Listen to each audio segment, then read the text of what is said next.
It was 2016 and my friend had just been diagnosed with cancer and Jordan Peterson appeared in my feed.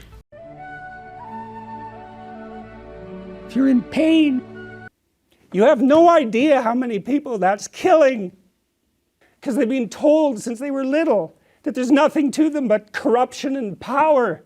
It's like, how the hell do you expect them to react? Love. Really? If you're in pain,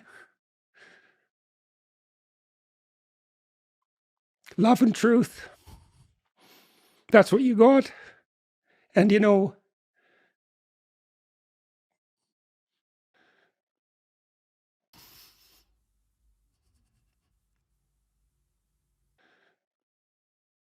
so I wouldn't change that. But it's not nothing. And it's certainly not just happiness. It's better than happiness, but it's almost unbearable. How about if I take him out in the field and beat him to death? How do you feel about that? All my sacrifices went unrewarded. Yeah, that's what it is at the bottom of the hell of things.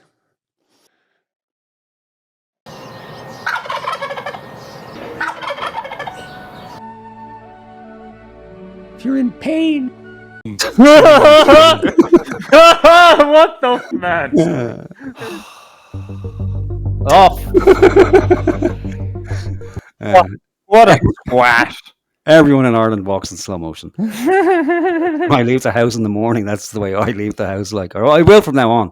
Yeah, look at him. We don't need to know anything more about him, do we? Just in the... It was 2016 and my friend had just been diagnosed with cancer. Within 6 weeks he had died, and in that time I'd been Googling or YouTubing more so videos on like what can I do to help my friend who's dying and stuff like this, and also videos about self-help because I'd never been through this sort of thing. That's a bit selfish, isn't it? You just spend time with your friend instead of wasting your time on the internet. Googling what you can do. And you know what? You're right. Nobody sits down and actively looks for someone else to tell them how to live their lives. That's not how that works. If I knew someone was dying, or I wouldn't go anywhere near the internet. I might want to find out about the disease. You know, what can I do? Is there any unknown remedies or remedies that aren't in popular consciousness that might help with a particular? I can think back to when my mother was, very ill with cancer. And that's what I did. I went looking, for kind of traditional medicines that might help. I never once sat down with YouTube, like, how do I cope with the eventual passing of my mother? Because what would the fucking point be? What? I'm going to listen to someone tell me, their experience of death, or they're going to be able to impart this knowledge to me and everything will be okay. Oh yeah, well I watched the video, I watched 7 self-help videos. She's dead. Yeah, well that's grand. Thank God I watched those self-help videos because I don't feel any grief at all. I'm over it. It's like it never happened. She may as well never have been here at all. So we figured it out. Either this guy's just making all of this up, which I think I'm leaning towards that, or very likely possibility is that he's a dummy. And of course he got pulled into something crazy because he's a dummy. Yeah. Look, it goes by the fact that he's on RT1 spouting this shit, embarrassing himself in front of the nation, tells us he's a fucking dummy. Because anybody in the right mind knows if RT comes knocking on your door for anything, you say no, unless you've made a deal with the devil. Then you go on television to spout it. If you're going on national television to say how you were duped, well then you're a dupe. Who would do this? Everybody knows it's a sham of an organization. And any artist with any level of self-respect wouldn't go near RTE. Maybe for a gig, maybe to get some exposure. Like if you're going on to the Late Late Show or something like that with your band, well then certainly. But not to do fucking this, like to expose yourself and then to dress it up with the dead fucking cancer friend. It's like one of those horribly exploitative fucking talent shows where the people have to go through this some sort of humiliation ritual and explain now, like, oh well, please take pity on me, like, because my uncle is dying of fucking ear cancer, and if I don't get this gig, it's going to be terrible. So there's this a horrible appeal to pity. So you have these dopes at home watching this and go, oh, but his friend died, so I can't even consider critically looking at what this guy said because his friend died. If I'm questioning rare him, event. if I'm questioning him, I'm questioning his dead friend, and that makes me a terrible human being. So I have to. And he looks a bit like Jesus as well. So before, and Jordan Peterson appeared in my feed.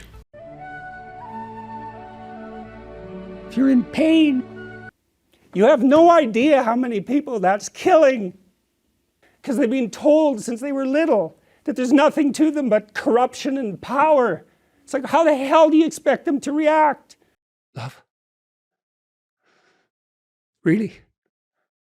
If you're in pain, love and truth, that's what you got. And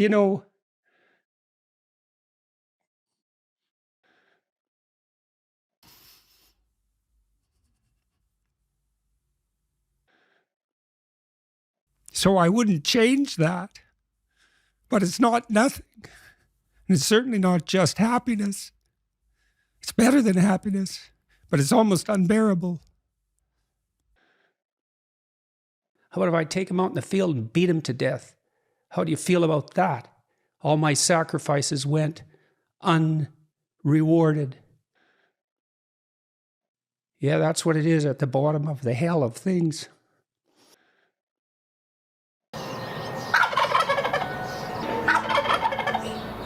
If you're in pain. What the fuck, man? This dude. He's Dougal. He's definitely Dougal. Nobody wears these fucking shorts anymore. The only people who wear these shorts are 6-year-old children in primary school. Like, they force them to wear, and even they don't have the fuck up button closed. Oh, God. This is what we've become.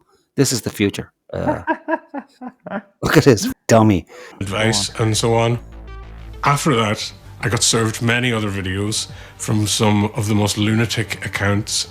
A lot of Joe Rogan videos. A lot of those phony scientists that Joe Rogan has. Yeah. Oh my God, man. Really? Yeah, really. Lunatic videos from Joe Rogan. Yeah. Like The Joe Rogan the this generation's fucking late show or whatever the other examples around the world might be. Yeah. Lunatic. Fucking Jesus Christ. The lunatic material on the Joe, like the guys who were questioning the COVID vaccines, those crazy fucking lunatic fringe scientists. Who else had Joe Rogan gone on that might be seen as controversial? Graham Hancock. Right.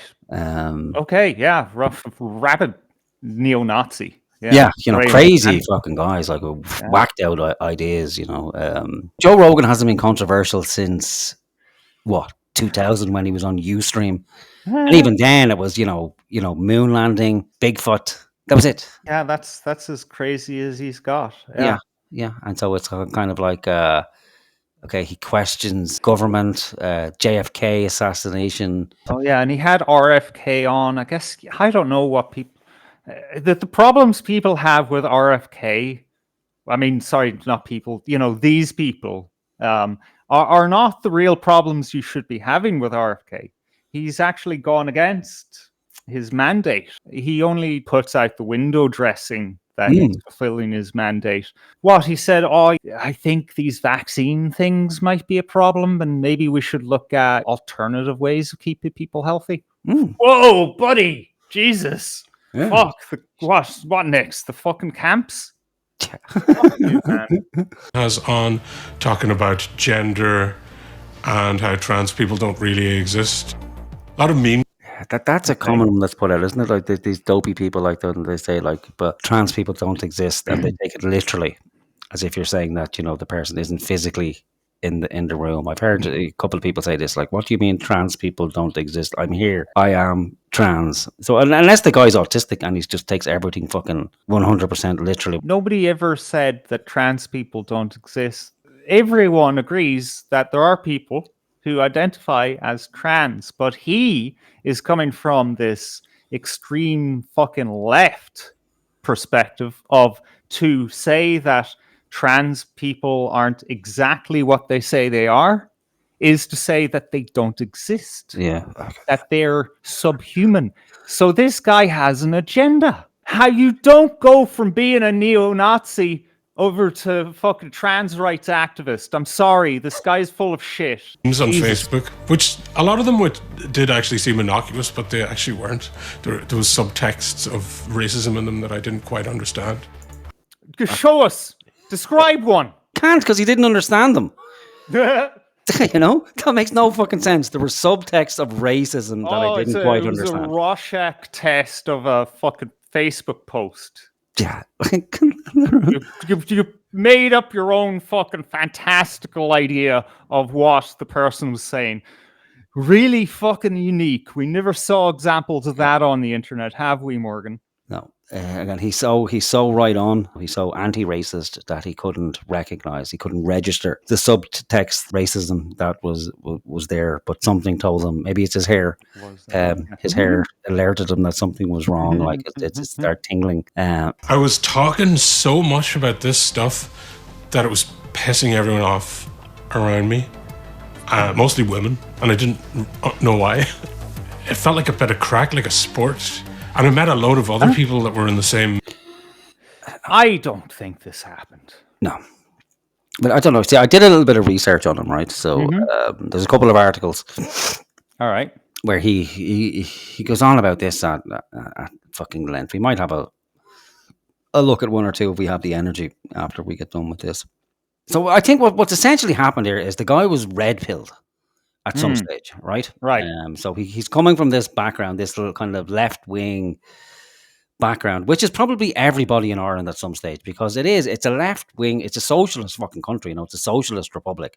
And, you know, it's heavy on progressivism. It just is. No, it's no small coincidence that the vast majority of the country is fucking, you know, shouting free Palestine, heavily on board with the trans movement and all things progressive, you know. It's been like that for a long fucking time, you know. And at the same time, like, because it's Ireland, strangely conservative as well at the same time, like, because it's a schizophrenic country, like, so you just have to accept if you are Irish. That's a true test of being Irish. Like, it doesn't matter about black, fucking white, brown, Islamic, Catholic, Protestants. If you're schizophrenic, you're Irish, essentially, okay? That's all you need to get in. That's what the passport should be based on. Are you schizophrenic? Yes, well, then you're Irish. Come on in. Welcome. You'll get on well with everybody else. So this fucker was progressive leftist, going along happy.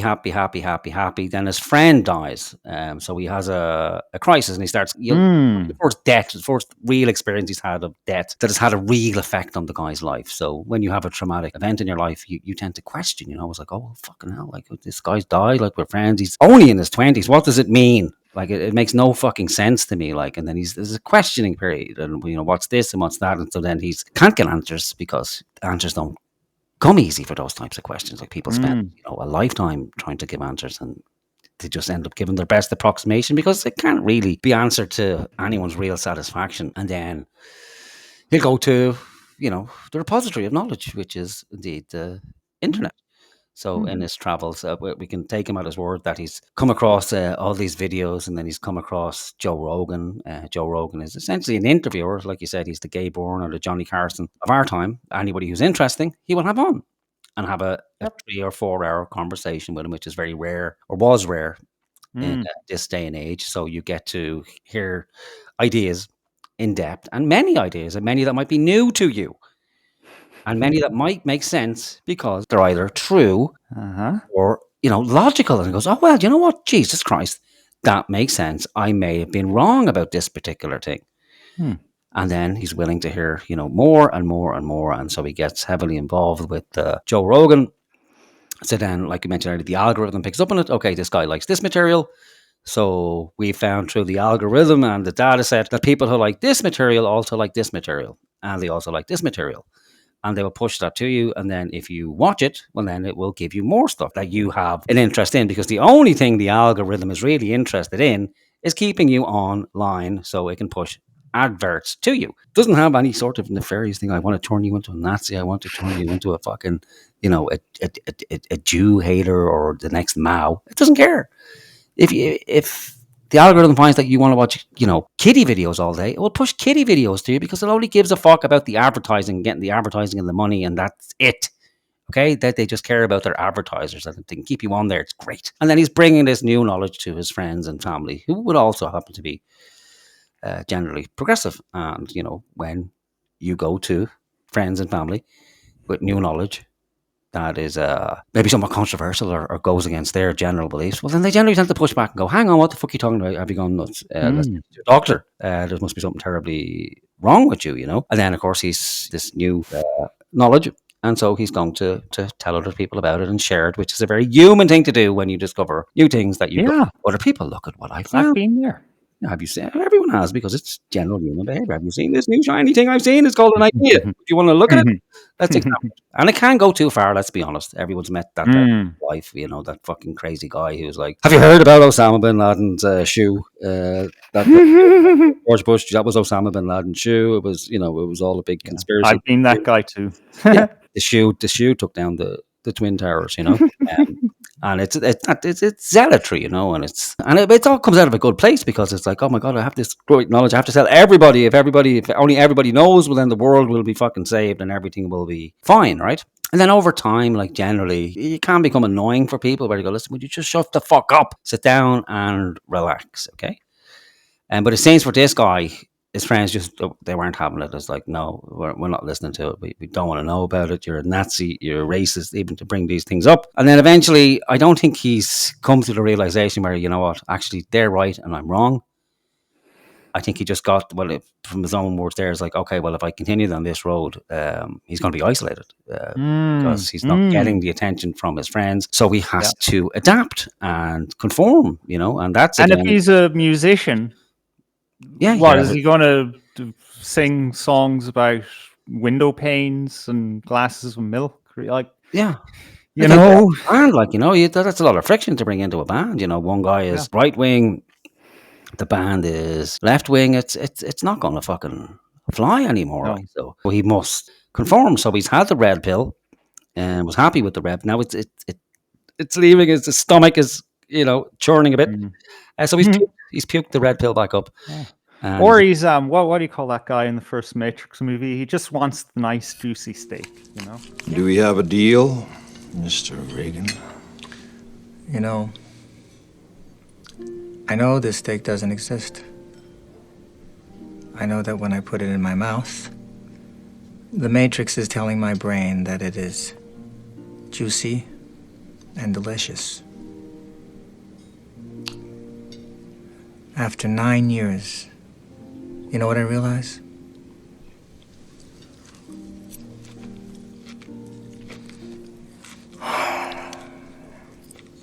Ignorance is bliss. Then we have a deal. I don't want to remember nothing. Nothing. You understand? And I want to be rich. Someone important. Like an actor. Whatever you want, Mr. Reagan. Yeah, he wants to go back in. Like he doesn't care if it's real. Yeah, reinsert me, put me back into them. I don't care. Like I can't cope with this. It's too fucking much. Like I was much happier being deluded. I don't like this truth business. It's scary and terrifying, and it's quite lonely. And he hasn't found another tribe who also resonates with this particular worldview and knowledge. So it's like, okay, well, fuck it, I'm going back in. But there must be that nag at him all the time. It's like the Matrix. Once the curtain's being pulled down and you've seen the wizard, it's a hard grind to ignore the fact that that the wizard, there is no wizard. It's just some old dude behind the curtain, who likes little girls from Kansas. And so that's where I think that's where this guy might be. Just bizarre. Like, and he's now almost proselytized. What's the word? Proselytize. Yeah, thank you. And so now he's trying to convert people who were just like him, who got duped It's sad, man. He wants to save them, bring them back into the Matrix. Headspace that were just constantly bringing up feminism and winding up people for the lols, or to own the libs was the common term. Nobody fucking says that. It's said ironically. Yeah. Liar! Yeah. Fucking liar! Yeah, I never heard that at all. No, one person said it seriously. And then everyone made fun of him for it. And then suddenly everyone's saying it ironically because we get what it means. Because we're capable of introspection and, making fun of ourselves for our shortcomings. Unlike your cult, the cult that you fled to. Instead of just saying, I'll just stick to the middle of the road. No, you went to the other side of the road. Yeah. Sorry, this guy. Everything pisses me off, man. Yeah, as it should. As it fucking should, I was quite confused, because actually I was being served all this stuff, and then I was saying it, and then other people were attacking me for it as well. It was affecting my personal. That's all he does, I guess. This guy, in some ways. Keep your mouth shut. You look like a spastic. Yeah. Not to the point where people were falling out with me, but people would be less interested in talking to me because I was bringing up the same things. You fucking nailed it, Morgan. Fucking nailed it. Yeah. He was just becoming isolated, yeah. He wanted back in. It's a terrible thing about being human, it's the attention, people love it. They can't seem to do without it. People are fucking pathetic. Yeah. You know what? It's not nice. It's painful. It's lonely. It's stressful. It's depressing. However, that's not what all of it is. It's actually quite beautiful and it's freeing. You get to have experiences that other people don't get to have. But no, you just want people around you. You sad fuck. Yeah. Yeah, isn't it funny how they're all fucking artists, mostly musicians? Again. What is the thing that made me realize I was going down the wrong path was when I was in the tube in London on the way to a gig, and I was sat next to several Muslims. Part of me was terrified of them. Maybe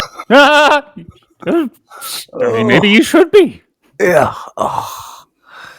But see, isn't it just amazing how it hits all the talking points? Yeah. It's almost like it's scripted. Yeah, isn't it? Yeah. By the way, Dooge, welcome to the chat. He came in and said, "Evening, broadcastians." I was wondering what's the name? What is our name? People, all the different fan groups. They have their own little name. No, they don't. I mean, that's just fucking cheesy shit. But I thought maybe we need a name. Broadcastians. There we go. So this guy did he say he was living in London or he was gigging in London? I don't know, but I'm just distracted by KO. He looks like Neil from The Young Ones. Yeah, he does, doesn't he? Have a bang of this number, mate.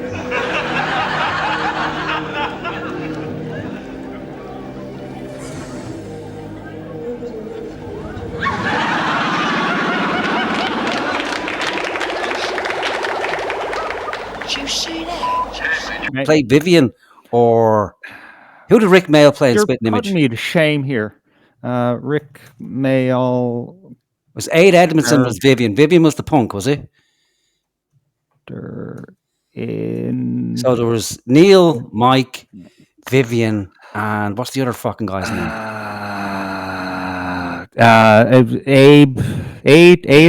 Aid Edmondson. He played Vivian, didn't he? Vivian was the punk, wasn't he? Yeah, or was Vivian the college? There you go. Dickhead? There you go. Yeah. Vivian was the punk, was he? Yes. All right, so I don't need to know who the punk is. I need to know who Rick Mail played. So that would be. Fuck me. Where is he? All the way down the list. What the fuck? Rick, the guy with all the badges and the Socialist Party. Yeah. How did I never know that Vivian's second name is Bastard? Yeah, Vivian Bastard. I didn't know that. So it is Vivian then, yeah? Who? Vivian. So hang on. Rick Mail is Vivian, yeah? No, Rick. Rick is Rick. Oh, Rick is Rick. That's why it confused me. For fuck's sake, like, Jesus. I'm making it different. Yeah, Rick. Okay, there we go. Rick.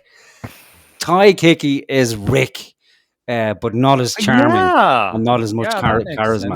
charisma. So we have Neil, we have Rick, we need a Vivian, Right. and we need a Mike. Anyway, before we get completely fucking sidetracked with fond memories of the young ones, because that's going to leave us down a rabbit hole that could turn us into Nazis. Yeah, because let's not forget that the young ones was written by what's his name? Come on, chat, help me out. Ben Elton. Ben Elton. There we go. Right. Ben Elton. Wow. Yeah. That was fast, KO. Thanks. Yeah, good man. So Ben Elton, and then with Ben Elton, then we're going to get into Blackadder, and we're going to get into World War II, and before we know it, there you go. There's always a connection back to Hitler. Yeah, it's the funnel. It's the algorithmic funnel at work. What were we saying about him? What was I forget now. saying? Yeah. Anyway, so this sad fucker, London, wasn't it? So he was in London. Jeez, he was in London doing a gig. And he was on the tube, and he sat beside four Muslims, and he was terrified, fucking terrified. Thought the train was going to blow up, probably because Muslims were blowing up the trains at the time. Yeah, there would be a time when people would, four Irish lads would get on the tube, looking shifty.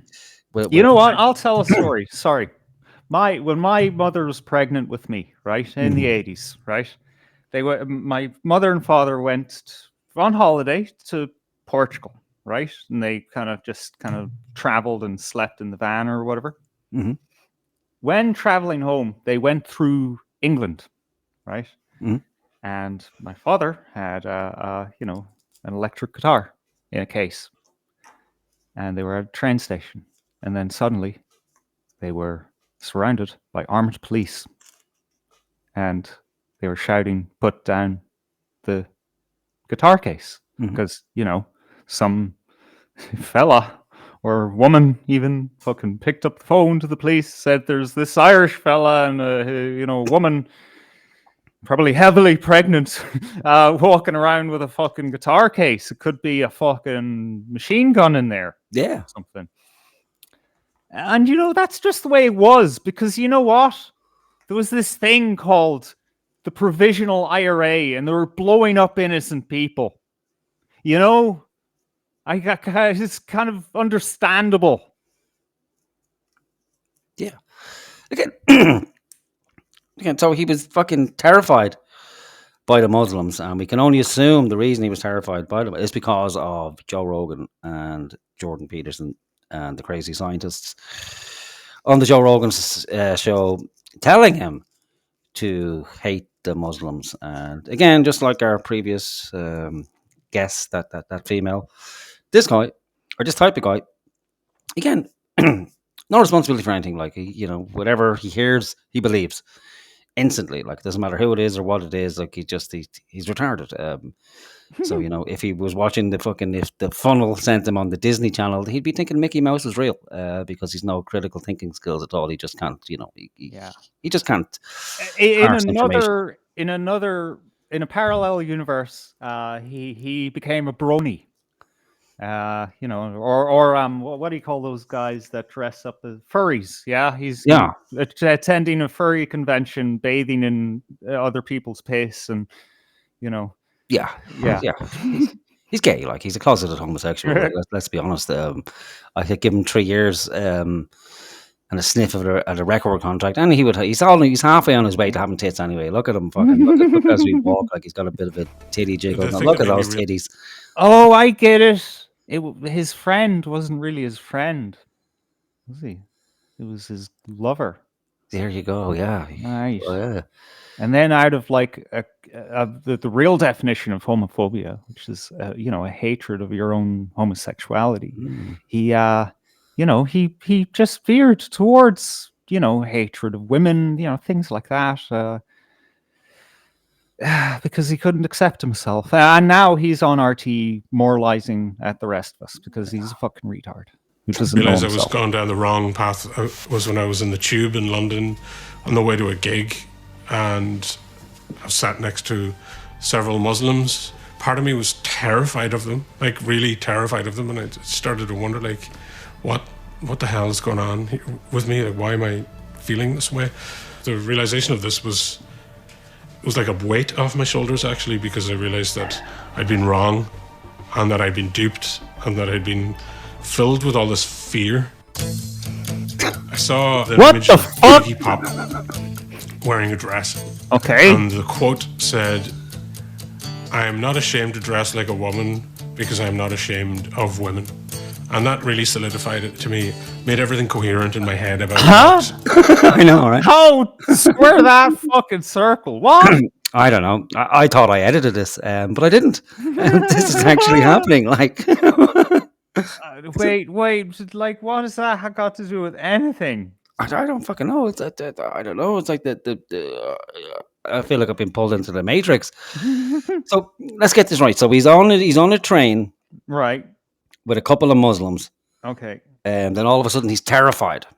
Right. Right? He's terrified, and as we know, when you're terrified, what you tend to do is you tend to have a moment of introspection when you're terrified. Most people have a fear, a fight or flight response, but this guy decides to get philosophical about it. In the grips of terror and fear, it's like, oh my god, these fuckers are going to blow the train up. Let me think. Why am I feeling so terrified here?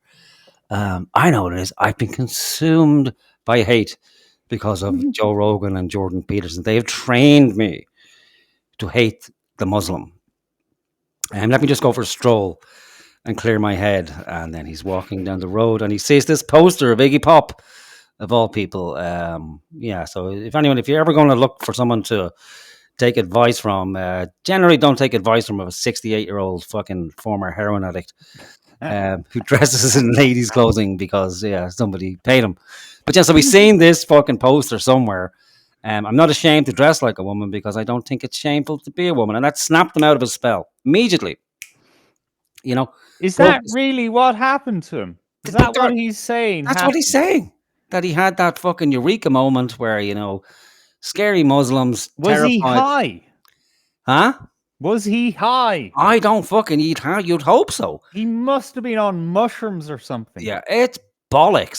So who, you hear people they go to prison, and they find Jesus. This guy goes to London and he finds Iggy Pop, and all of a sudden, that breaks the fucking the Nazi spell that he's been caught up in. Apparently, he sees Iggy Pop saying he's not ashamed to dress like a woman because I don't think it's shameful to be a woman.